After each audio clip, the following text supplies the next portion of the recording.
Hi, Scotty here from SG Kids Academy. Welcome to the new show. We're going to call it the SGE Science Podcast. That's a great name, right? It's not like we're running out of ideas for names that we need to call things. And it's not like we're just putting SG at the beginning of every single thing we do. No, it's not it. I still think after years of calling things SGE, I still think SGE always makes things sound good. Like a science podcast, you can't do that. So just slap SG on it and then it's ours. I think anything you do, like my intro, hi, Scotty here. You could put that into HSH, for example, and that actually sounds pretty good. That could be something. I think if you take words and you split them to where it's the first letter of the word, I think it sounds good from 3 characters to 6 characters. If it gets like 7, you can't make it too long. Then it'll sound like you're trying to do something and it just doesn't sound correct. But without rambling on, don't forget to like and subscribe on this video. Only 30% of you guys watching this YouTube channel is subscribed. Like what?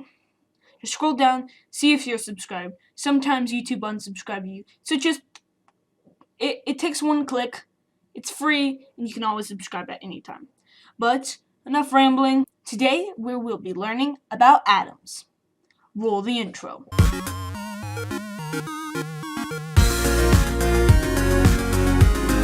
Just like baked goods have different ingredients, matter has different ingredients. When you bake a cake, for example, you use flour, milk, and sugar.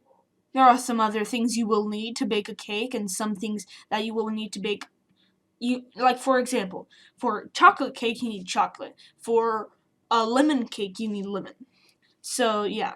But those are the main ingredients: flour, milk, and sugar, and some other things. And when you have some stuff in the universe, you have different ingredients that make up that stuff. These ingredients are called atoms, which that's what we're going to be learning about today. Atoms are the small parts of matter. These atoms are so small that a single human hair, yes, 1 single human hair. You know how sometimes when you're playing a game, at least I do this, I don't know, but when you're trying to pick out 1 single hair to see how small it is, it's like, it's really hard to do that. I don't know if that's just me who does that, but I do that all the time. I don't know why. I guess when I'm bored.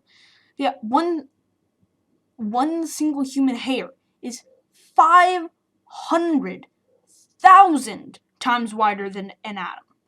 1 atom. That means 500,000 atoms will fit side by side and be about the width of a human hair.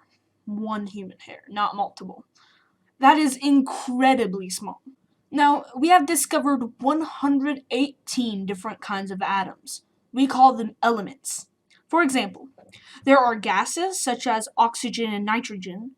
There is metals such as gold and lead.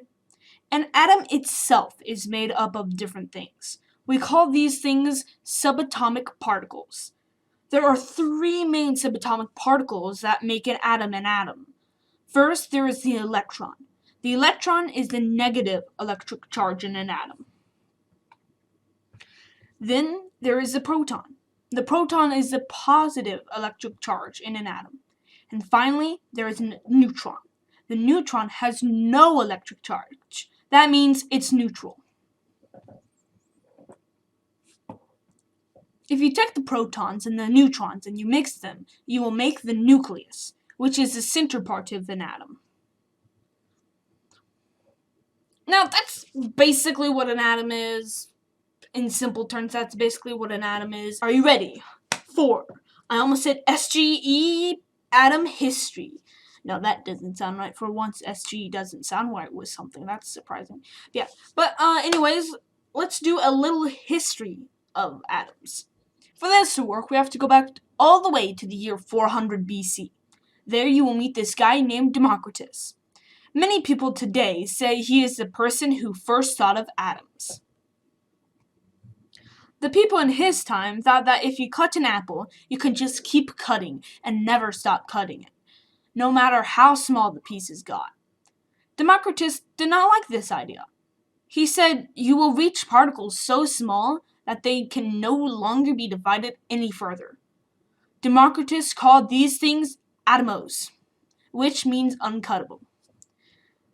Now, Democritus did not have any evidence to back him up, so because of that, most people did not like the idea. In fact, 2,000 years passed until scientists realized that Democritus had been right. Well, that's all for today's episode.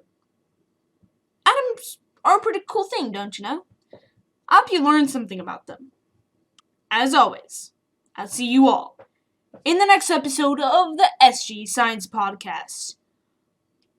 Bye-bye!